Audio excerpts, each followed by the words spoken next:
Halo guys, balik lagi di YouTube channel gue Erik TJ, dan hari ini gue akan membahas tentang prospect theory. Dimana teori ini akan membahas perilaku manusia dalam menilai untung dan rugi. Oke, kita mulai dengan suatu contoh. Contoh ada dua orang nih. Yang satu terima 500.000 dan yang satu lagi terima 1 juta. Oke. Nah, tapi si orang kedua ini dia kehilangan 500.000-nya. Jadi sisa 500.000 karena 1 juta dikurang 500.000, oke? Nah, orang pertama sama orang kedua itu dapat duitnya sama dong, dua-duanya dapat in total dapat 500.000. Nah, tapi buat orang kedua ini emosinya tuh beda sama orang yang pertama. Karena di orang kedua ini dia merasakan sakitnya kerugian 500.000. Sedangkan orang yang pertama nggak merasakan kerugian sama sekali meskipun mereka berdua uangnya sama. Nah, begitu pula dengan nilai ulangan juga. Pasti dulu kalian pernah merasakan nih, pas ada ulangan, terus kayaknya tuh mendingan dapat 90 deh, dibanding kalau kalian dapat 98 atau 99 gitu. Look at this.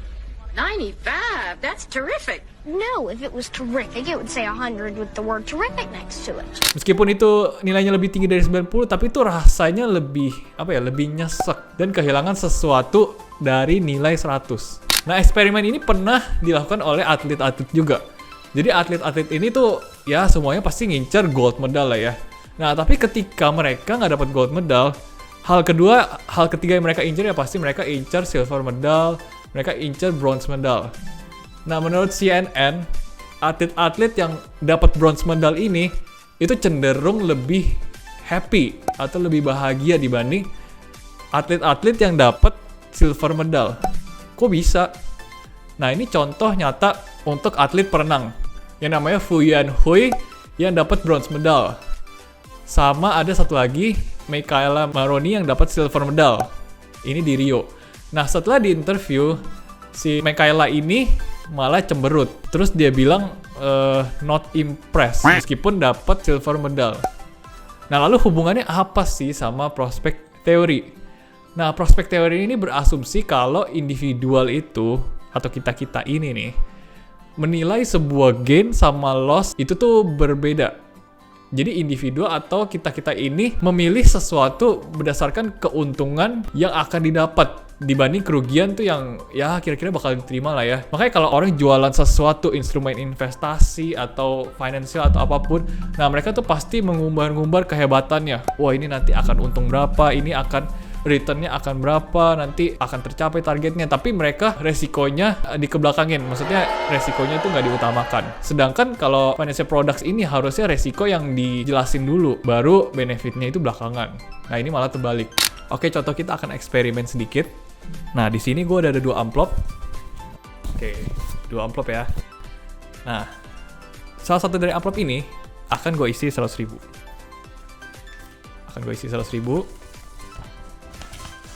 Nah, lalu gue akan acak amplop ini. Oke. Nah, nanti kalian akan pilih salah satu di antara amplop ini. Jadi kalau kalian beruntung, kalian akan dapat 100.000 atau kalian bisa nggak dapat sama sekali. Nah, di sini gue akan tawarin kalian. Nah, yang ini option pertama, gue akan tawarin option kedua. Nah, option kedua ini gue akan tawarin kalian cash 50.000. Nah, coba ya, gue hitung 3 detik. Ini kalian mau pilih yang mana? Oke, banyak penelitian dan mereka bereksperimen tentang behavioral finance kalau mereka akan memilih yang 50.000 ini.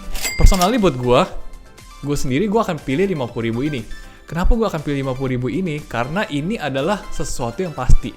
Dibanding gue harus gambling memilih amplop ini, di mana gue bisa dapat 0 kan, gue bisa nggak dapat apa-apa. Nah, tapi kalau 50.000 ini tuh langsung gue bisa instan. Gue bisa langsung masukin dompet, lalu gue bisa buat jajan nanti.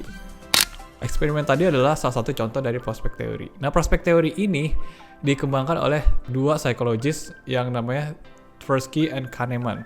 Nah, mereka psikologis yang dapat Nobel Prize in Economics. Mereka bereksperimen dan mendapat kesimpulan kalau kerugian itu punya impact yang jauh lebih besar dibanding keuntungan. Contoh seperti gambar kurva yang satu ini. Nah, mereka mengatakan bahwa keuntungan yang kita dapat itu value-nya biasa aja dan kurvanya itu lebih cepat flatnya. Jadi udah naik, abis itu langsung flat. Dibanding kalau kita merasakan kerugian. Misal pas terakhir kali kalau kalian parkir nih, pernah nggak sih ribut sama tukang parkir gara-gara disuruh tambahin 5.000? Bang, tambahin dong bang, di sini parkir 10.000 nih. Mana ada bang, biasa juga 5.000. Nah akhirnya sampai ribut-ribut. Padahal cuma kehilangan ya 5.000 gitu, nambah 5.000. Tapi bisa sampai rela ribut-ribut. Kenapa? Karena kita pada dasarnya tuh nggak suka kehilangan sesuatu. Padahal mungkin 5.000 itu dibandingkan dengan pendapatan kita, itu nggak ada apa-apanya. Tapi tuh keselnya tuh sampai cerita ke teman-teman, dipalak sama tukang parkir gitu. Oke, balik lagi ke kurva yang tadi.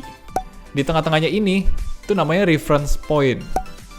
Artinya acuan nilai sekarang. Atau contoh misalnya aset kalian deh gitu. Kalau aset kalian bertambah, rasanya biasa aja gitu.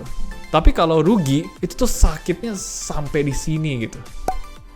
Nah, reference point ini sebagai acuan untuk masing-masing objek. Jadi setiap dari kita tuh punya yang namanya reference point tadi. Masing-masing intinya adalah sebuah angka.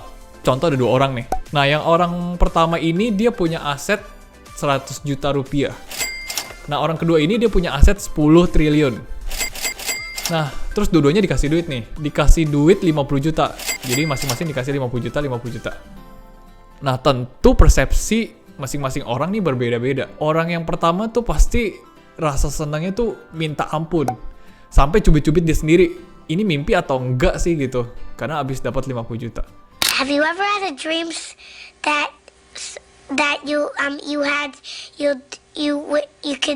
do? Karena asetnya tiba-tiba bertambah sebesar 50%-nya. Tapi untuk orang yang kedua, ya terima 50 juta ya mungkin biasa aja. Karena 50 juta ini tuh cuman 0,0005% dari total asetnya dia. Dimana kalau diposisiin kayak yang orang pertama, itu tuh kayak cuman terima 500 perak doang. Nah, ada satu penelitian lagi di California. Jadi ada 20 volunteers. Mereka disuruh cobain 5 wine. Nah, harganya ada yang 5, ada yang $10, ada yang $35, ada yang $45, dan ada yang $90. Jadi sewaktu cobain wine-nya, otak mereka tuh di-scan pakai teknologi yang namanya fMRI, yaitu Functional Magnetic Resonance Imaging.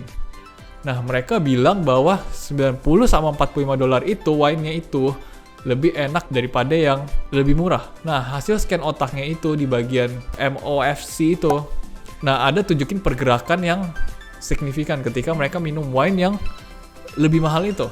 Ternyata ada twist dikit di dalam eksperimennya.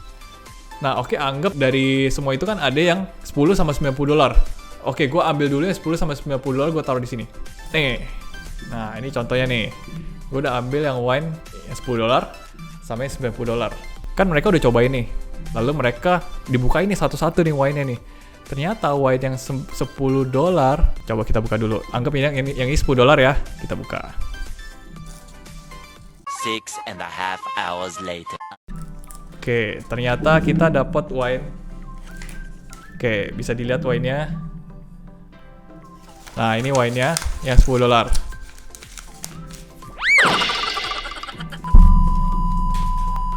Nah, lalu yang $90 nih. Kita lihat nih wine yang $90. Oke, kita buka dulu. One eternity later.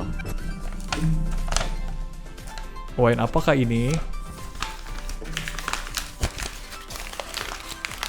Ternyata wine yang $90 dan $10 ini sama dong. Jadi ternyata ini twist di dalam eksperimen tadi. Jadi ini bukti kalau otak kita itu bisa dengan mudah dimanipulasi dengan apa yang namanya reference price tadi. Jadi sebelum orang nyoba itu orang otak mereka tuh udah terpaku sama reference point harga tadi. Jadi apa yang kita bisa pelajari dari prospek teori untuk menjadi investor atau trader yang lebih baik? Nah, yang pertama adalah coba ubah kurva tadi menjadi simetris, di mana value yang kita dapat itu sama ketika kita menang atau ketika kita kalah. Nah, contoh pas ambil posisi nih untuk trading saham, naik sedikit jangan langsung dijual. Coba ditahan sampai target yang kita mau. Jangan lupa disesuaikan dengan trading plan-nya juga dan harus realistis. Jangan take profit-nya tuh selalu maunya berkali-kali lipat gitu. Karena setiap kenaikan pasti disertai dengan penurunan terlebih dahulu.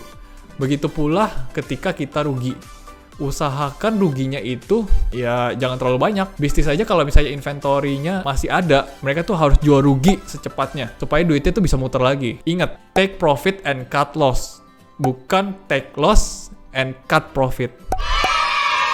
Yang kedua adalah selalu sabar dalam ambil posisi. Jadi prospek teori ini adalah bagian dari behavioral finance. Jadi ada baiknya kita pahami konsep keseluruhan dari pemikiran manusia. Karena pasar saham itu ujung-ujungnya juga mempelajari tentang manusia, mempelajari tentang psikologi. Karena di belakang dari pasar saham itu adalah manusia juga sebagai partisipannya. Nah, behavioral finance ini mengatakan bahwa investor itu nggak semuanya rasional. Jadi ada waktunya orang bisa panik dan rakusnya tuh gila-gilaan. Contoh gue aja deh, misalnya gue udah tahu nih saham bagus, tapi karena banyak berita jelek dan tiba-tiba banyak yang jualan, akhirnya gue juga panik dan ikut jualan. Padahal jualnya ini nggak sesuai dengan trading plan gue. Jadi sabarlah ketika kita ambil posisi, karena pasti ada orang yang suatu saat itu mereka paniknya lebay. Jadi the next big thing in the stock market is not technology, it's psychology. Nah, lalu hal yang ketiga ini kita tinggal ulangin doang. Yang nomor 1 sama yang nomor 2 tadi, dan kita coba untuk disiplin. Hal yang besar itu pasti dimulai dari hal-hal yang kecil. 1 juta kalau tanpa 1000, itu nggak akan menjadi 1 juta.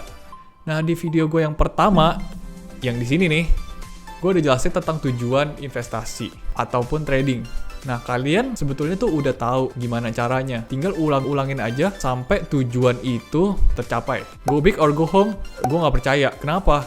Karena nggak selalu hal yang dilakuin tuh harus hal-hal yang gede. Tapi hal-hal yang kecil, kalau kita lakuin dengan konsisten, dengan disiplin, itu lama-lama akan menjadi hal yang besar. Do you think discipline is hard? Try losing. Jadi itu yang gue bisa share hari ini. Gue sum up sedikit ya dari awal. Kita udah bahas tentang prospek teori, di mana persepsi orang akan untung dan rugi itu berbeda. Lalu ada reference point, di mana titik awal acuan dalam prospek teori itu penting. Dan ada 3 cara yang kita bisa pelajari untuk jadi investor atau trader yang lebih baik. Nah, kata kunci itu ada 3, yaitu ubah, sabar, dan disiplin.